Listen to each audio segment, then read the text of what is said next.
Hey everyone, welcome back to the channel, where today we're diving into a fascinating Sicilian defense game from the 45th FIDE Chess Olympiad between Gukesh and Wei Yi.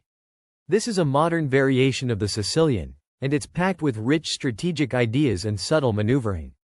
So, buckle up as we break down the opening phase move by move and uncover some key lessons along the way. E4 is the classic king's pawn opening, staking a strong claim in the center and opening lines for the queen and bishop. White's plan here is straightforward: control the center and develop quickly. C5, the hallmark of the Sicilian defense, immediately challenges White's central control from the flank.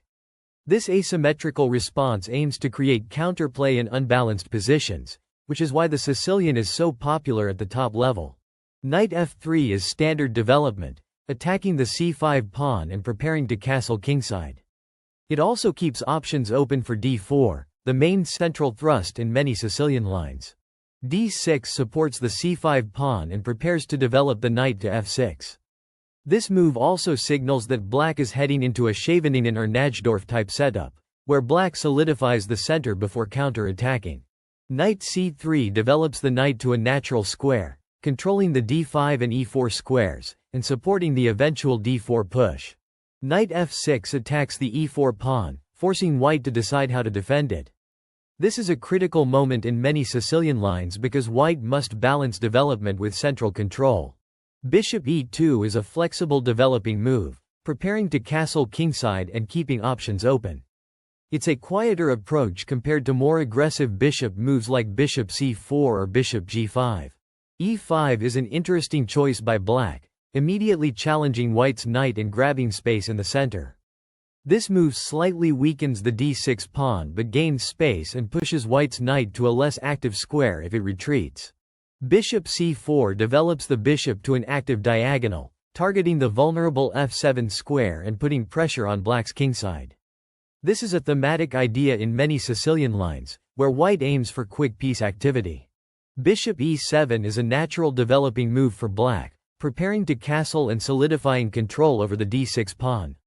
It also keeps the king safe and prepares for potential central or queenside counterplay.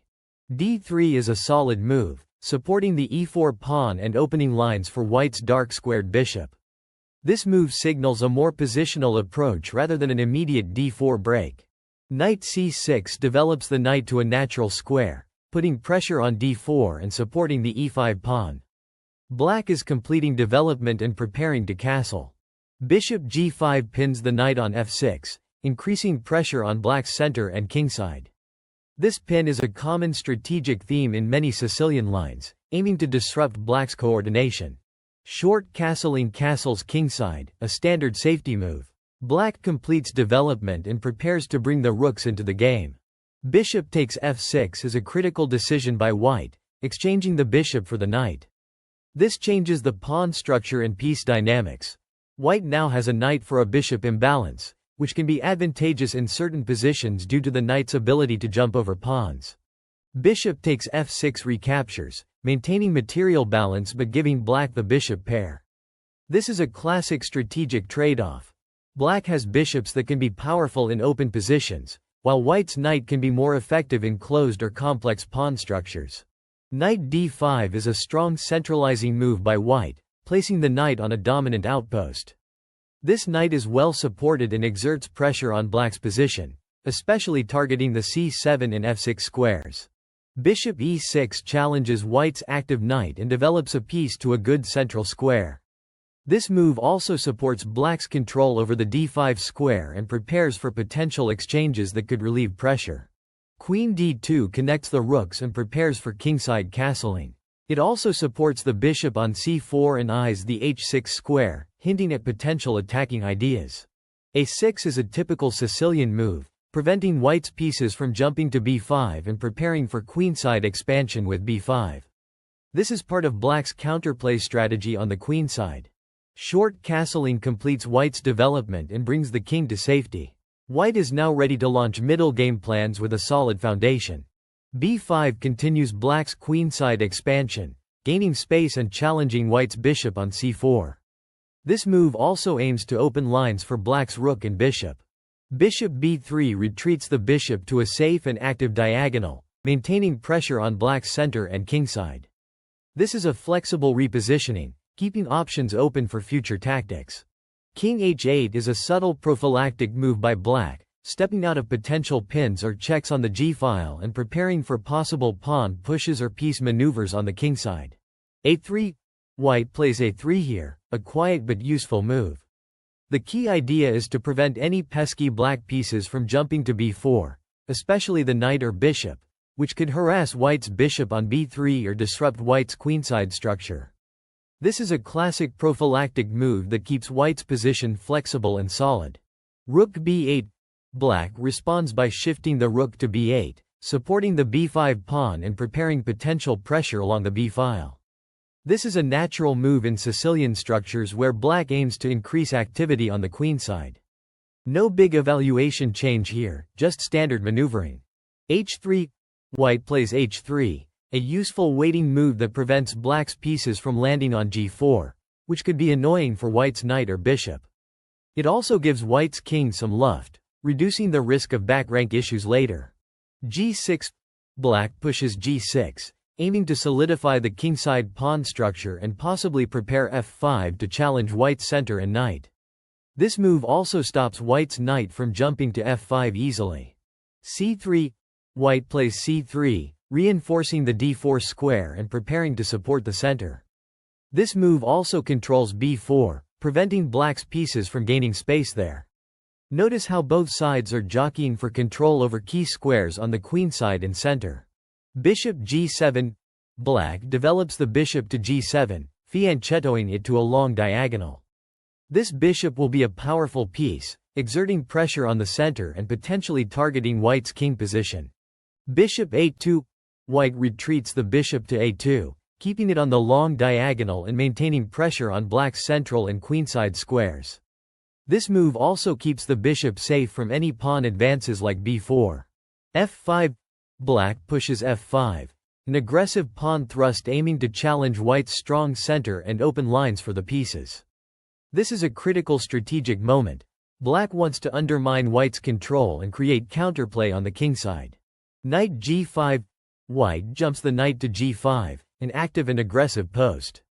The knight eyes critical squares like f7 and h7, putting pressure on black's kingside. This move also threatens to open lines by provoking exchanges or weaknesses. Bishop g8. Black retreats the bishop to g8, a defensive maneuver to protect key squares and avoid exchanges that would favor white. This move also keeps the bishop flexible for future defensive duties. E takes f5. Here white captures on f5, opening the e-file and challenging black's pawn structure.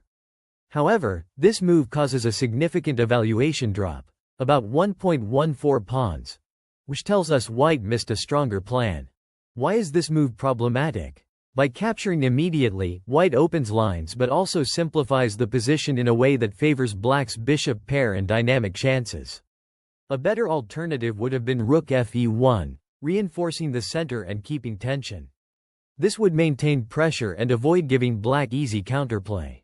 The key takeaway here is to be cautious about opening lines prematurely, especially when the opponent's bishop pair can become very active. Maintaining tension and improving piece coordination often trumps immediate captures. G takes f5. Black recaptures, opening the g-file and activating the rook potentially. This move supports black's plan to generate kingside counterplay. f4. White pushes f4, trying to clamp down on black's pawn breaks and solidify control over e5. This is a logical attempt to restrict black's activity, but it also fixes the pawn structure, which can be a double-edged sword. c4. Black strikes on the queenside with c4, challenging white's center and trying to open lines for the bishop and rooks. This move increases tension and forces white to make decisions about the central pawns. D takes c4. White captures on c4, accepting the challenge and trying to maintain material balance. This exchange opens the d-file and changes the pawn structure, which will influence piece activity. B takes c4. Black recaptures, maintaining pawn presence on the queenside and opening the b-file for rook activity. Black's bishop pair now has more scope in this more open position. Bishop takes c4. white's bishop captures on c4, centralizing and eyeing key squares. This move keeps pressure on black's position and supports white's control over the center. E takes f4, black captures on f4, opening lines and trying to activate the rook on the e file. However, this move causes a sharp evaluation swing. Black's position weakens slightly here. The engine suggests that knight a5 would have been a stronger alternative, attacking white's bishop and gaining tempo. This would have kept black's pieces more active and maintained pressure. Knight f3, white retreats the knight to f3, reinforcing control over the center and preparing to challenge black's pawns. This is a solid and natural move, consolidating white's position. Knight a5, black finally plays knight a5, attacking white's bishop and trying to gain activity. This move improves black's piece placement becomes a bit late, as white has already solidified control. Interestingly, the engine suggests that rook e8 would have been better here, supporting the e-file and preparing to contest white's central control more effectively. Bishop a2, white pulls the bishop back to a2, maintaining pressure along the long diagonal and avoiding exchanges that would favor black. This keeps white's positional grip intact. Knight b3, black jumps the knight to b3, aiming to disrupt white's pawn structure and create tactical threats. This is a sharp attempt to complicate the position. Bishop takes b3, white captures the knight, removing a strong attacking piece and simplifying the position. This exchange favors white because it reduces black's active pieces and maintains white's material edge. Rook takes b3, black recaptures with the rook, keeping pressure on the b-file but losing some control over key squares. White's position remains preferable due to better piece coordination and safer king. This sequence teaches us the importance of timing in piece exchanges and the value of maintaining active, coordinated pieces. White's careful handling of the bishop pair and knight activity ultimately preserves a slight but meaningful advantage heading into the later stages. Knight takes f4, white captures on f4 with the knight, grabbing a pawn and increasing pressure on black's kingside. This move is logical, aiming to eliminate black's advanced pawn and improve white's knight activity. However, here white slightly misses a stronger move, rook f2, which would have better supported the second rank and prepared to double rooks or swing over to the kingside for an attack. The key idea behind rook f2 is to keep the rook flexible and ready to meet black's threats, while also supporting the knight and controlling important squares. By capturing immediately with the knight, white risks simplifying too early and giving black chances to activate counterplay. Queen b6 check. Black checks with the queen on b6, forcing white's king or pieces to respond. This is a natural attempt to gain activity and provoke weaknesses in white's camp. The check also eyes the b2 pawn, which could become a target. Rook f2, white finally plays rook f2, reinforcing the second rank and preparing to contest black's pressure along the b-file. This rook move is critical for defense and also sets up potential doubling on the f-file or swinging over to the kingside. Rook b8, black places the rook on b8, supporting the b5 pawn and increasing pressure on the b2 pawn. This is a standard maneuver in Sicilian middle games, where black tries to open lines on the queenside to compensate for white's central and kingside space. Rook d1, white centralizes the rook to d1, contesting the open d-file and preparing to challenge black's rook and queen along this important line. This move also supports the d6 pawn, which will become a key outpost for white's pieces. Rook takes b2, black captures on b2 with the rook, grabbing a pawn and trying to create counterplay on the queenside. This is a double-edged decision. While black gains material, it also opens lines for white's pieces to become more active. Queen takes b2, white recaptures with the queen, maintaining material balance and keeping control over critical squares. This exchange simplifies the position but also leaves white with better piece coordination. Queen takes b2, black captures white's queen on b2, forcing further simplification. This sequence leads to a series of exchanges that will test both players' endgame skills. Rook takes b2, white recaptures with the rook, keeping pressure on the b-file and maintaining control of the second rank. This rook is very active and ready to support further advances. Rook takes b2, black captures back with the rook, balancing material but leaving the position open for tactical possibilities. Both sides now have rooks active on the b file, and the battle for control of open files intensifies. Rook takes d6. White captures the pawn on d6 with the rook, grabbing a central pawn and increasing pressure on black's position. This move is strategically important because it seizes a strong outpost and threatens black's weak pawns. a5. Black pushes a5, trying to gain space on the queenside and prevent white's rook from infiltrating further. This pawn move also prepares potential counterplay by fixing white's pawns and creating targets. Rook d8. White places the rook on d8, penetrating black's position and threatening to invade the 8th rank. This is a very active rook placement, aiming to restrict black's king and coordinate with white's knights. Bishop takes c3. Black captures on c3 with the bishop, removing one of white's active knights and trying to reduce white's attacking potential. This is a thematic exchange in Sicilian structures, exchanging knights for bishops to reduce opponent's control of key squares. Knight d5. White repositions the knight to d5, a powerful central square. This knight eyes key squares like f6 and c7, and supports potential breakthroughs. The key idea here is to maximize piece activity and control over the center. Rook b1 check. Black checks with the rook on b1, forcing white's king to move. This is a tactical attempt to disrupt white's coordination and gain tempo for counterplay. King f2. White calmly steps the king to f2, escaping the check and keeping the king relatively safe. This move also keeps the rook on d8 protected and maintains pressure on black's position.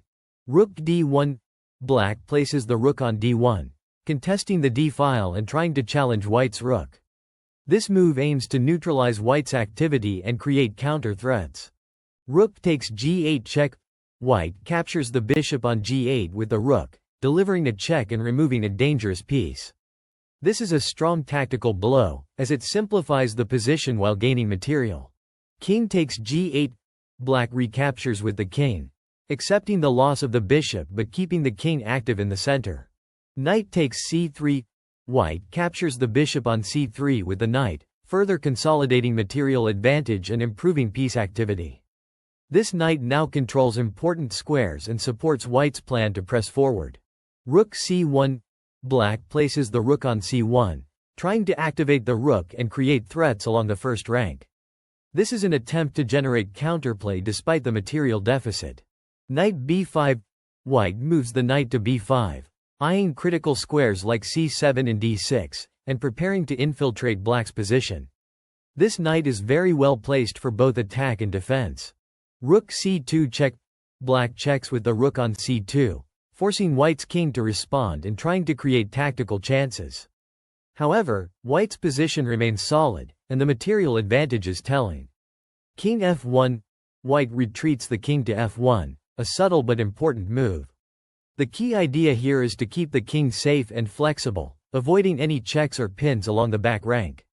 Notice how white is patiently improving king safety before launching any further piece activity.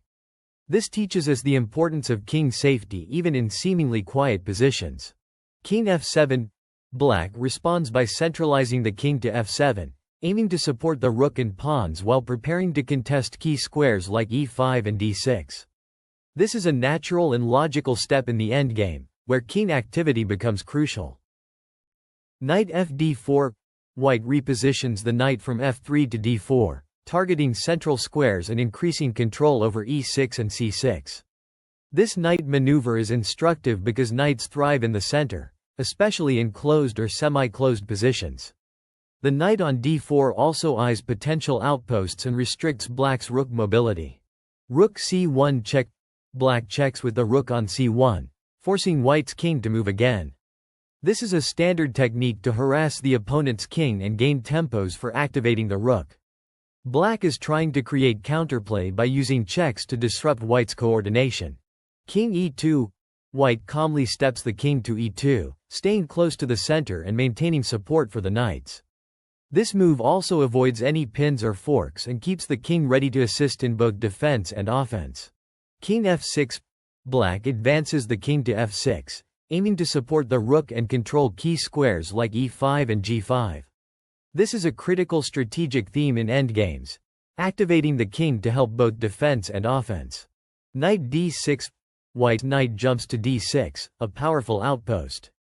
This knight is now deep in black's territory, controlling important squares and threatening to jump into c4 or f5. The key idea here is to occupy advanced squares that restrict the opponent's pieces and create tactical threats. Rook c3. Black moves the rook to c3, aiming to challenge white's knight and possibly prepare to double rooks or swing over to the kingside.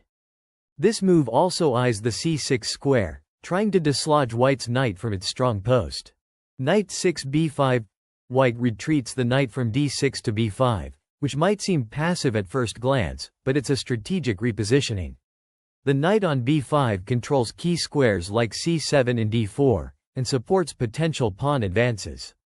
This teaches us that sometimes retreating a piece is necessary to regroup and prepare for future action.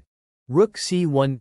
Black returns the rook to c1, maintaining pressure along the first rank and keeping options open.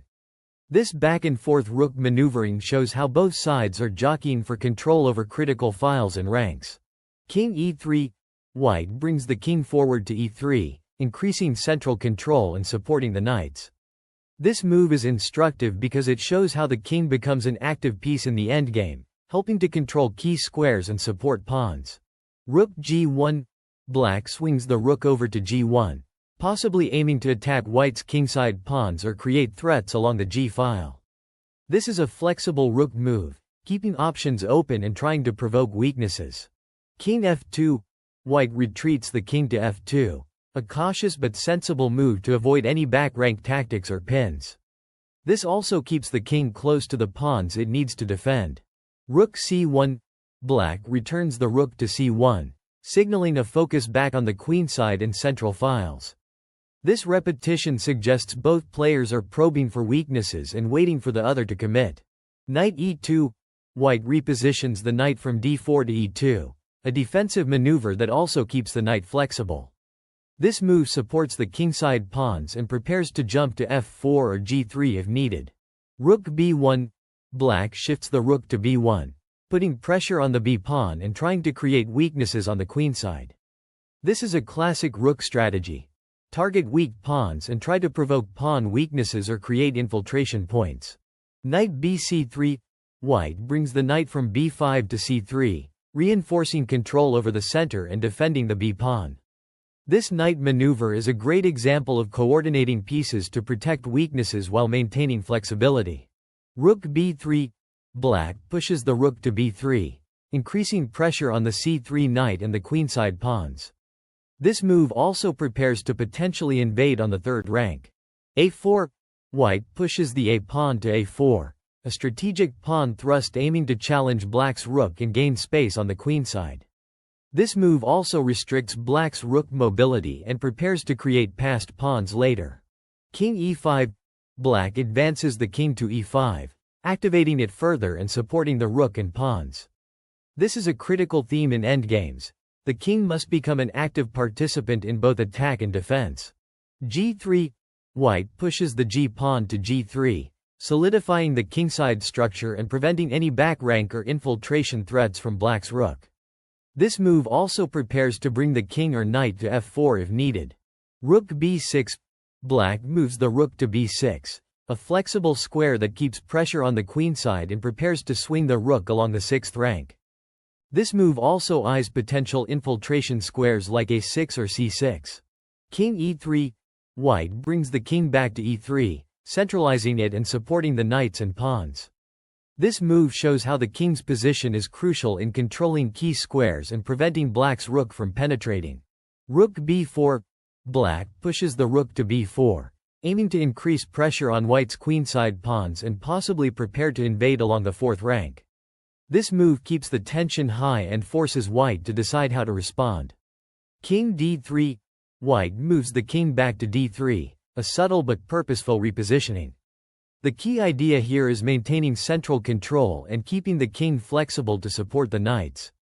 Notice how white's king is dancing between e3 and d3, always ready to jump into action depending on black's threats. This teaches us the importance of king activity in the endgame, especially when pieces are limited. h6. Black pushes the h-pawn to h6, a waiting move that also prevents white's king or knight from infiltrating g5. This is a common defensive technique in endgames, creating left or escape squares for your king and preventing opponent's pieces from establishing outposts. King e3. White returns the king to e3, continuing this careful king maneuvering. The repetition here shows both players are probing, waiting for the other to commit. This is a classic endgame theme. Patience and precision often trump rash action. Rook b3. Black moves the rook to b3, increasing pressure on white's queenside pawns and aiming to restrict white's knight mobility. This move also prepares to potentially invade along the third rank. King d3. White again places the king on d3, maintaining central presence and supporting the knights. This back-and-forth king shuffling highlights the delicate balance in this position. Neither side wants to give ground or create weaknesses. Rook b4. Black shifts the rook back to b4, continuing the pressure on white's queenside pawns.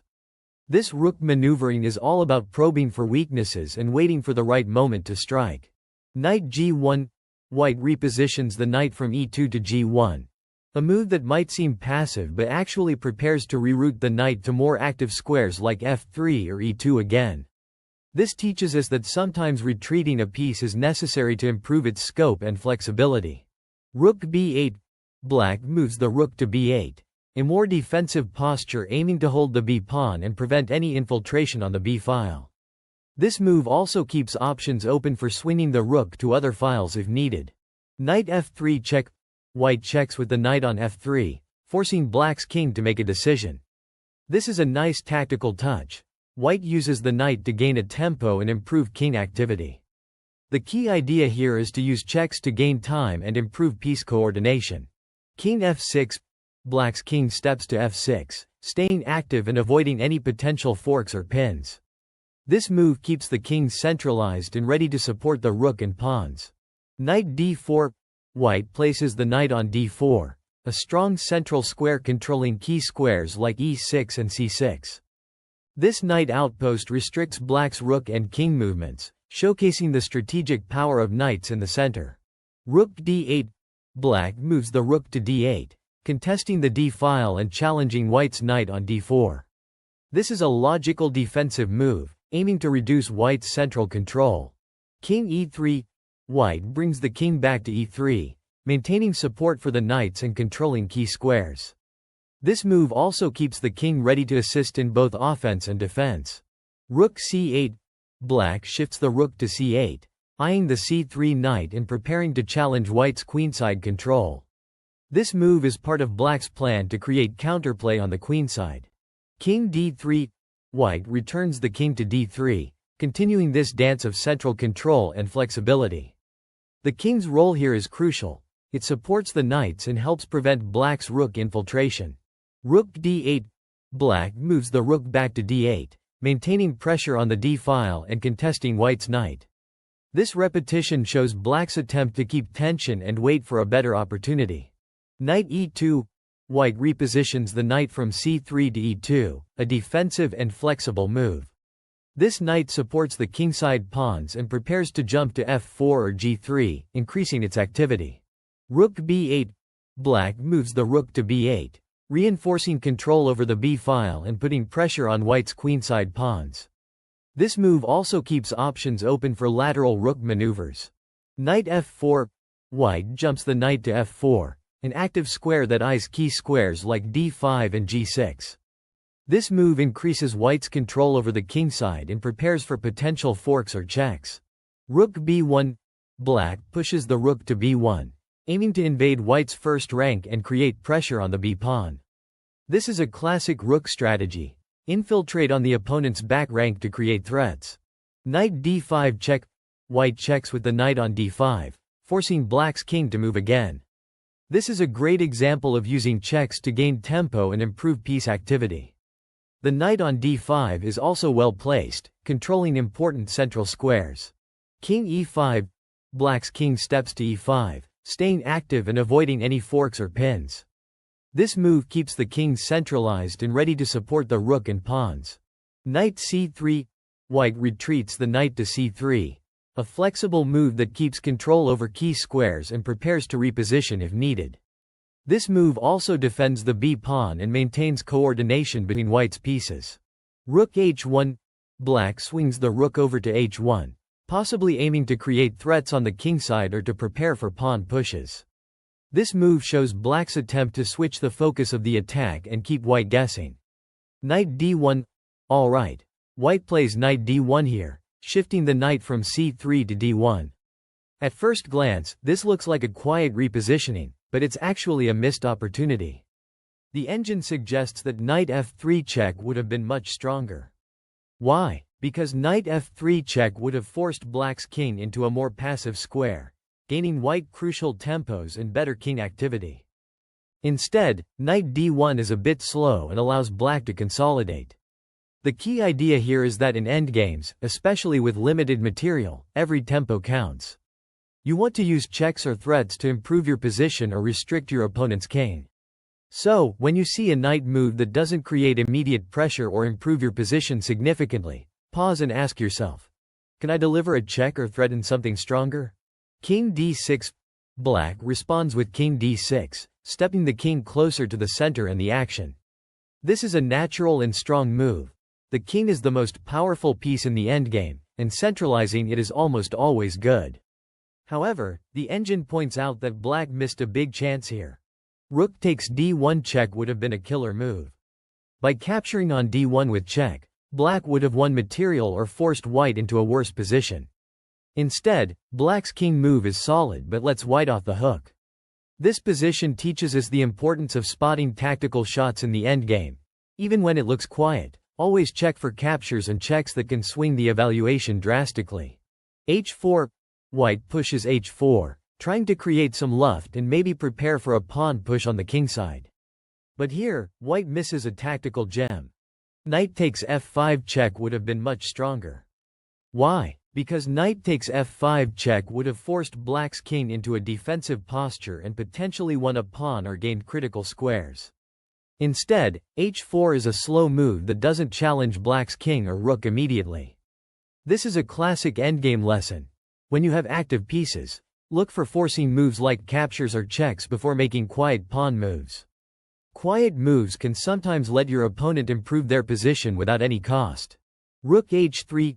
Black brings the rook to h3, aiming to pressure white's kingside pawns and maybe prepare to invade. This is a logical move, but again, the engine suggests that rook takes d1 check was a missed winning chance. Capturing on d1 with check would have disrupted white's coordination and possibly won material. Instead, rook h3 is a slow build-up that gives white time to regroup. The takeaway here is that in endgames, you want to look for forcing moves first, captures, checks, and threats, before settling into slow maneuvers. Knight e2. White repositions the knight to e2, aiming to defend key squares and support the kingside pawns. This is a sensible move, but again, white misses knight takes f5 check, a recurring theme in this position. This missed capture would have put black's king under immediate pressure and potentially won material or improved white's position significantly. Instead, knight e2 is a defensive move that doesn't create threats. This position teaches us to always look for tactical shots, especially captures with checks, before making quiet moves. f4. Black pushes f4, trying to break through white's pawn structure and open lines for the rook. This is a good strategic idea. Pushing pawns to open files or create weaknesses is a classic endgame plan. However, the engine notes that black's better move would have been king c5, centralizing the king further and increasing pressure on white's position. The key idea here is that in the endgame, king activity is paramount. Sometimes, improving your king's position is more valuable than pushing pawns immediately. So, what can we learn from this final phase? Both players missed critical tactical opportunities, especially those involving knight captures with check and rook captures. The key takeaway is to always be on the lookout for forcing moves in the endgame, checks, captures, and threats that can change the evaluation drastically. Also, never underestimate the power of king activity and tempo gains. Thanks for sticking with me through this intense endgame. Remember, the devil is in the details, and sharpening your tactical vision in these quiet-looking positions can be the difference between a win and a draw. Keep practicing those knight forks and rook tactics, and I'll see you in the next video. And if you're enjoying this deep dive into chess strategy, don't forget to subscribe to Angalibal's Chess Journey channel for more exciting games and insightful commentary. Your support helps the channel grow and brings more great content your way.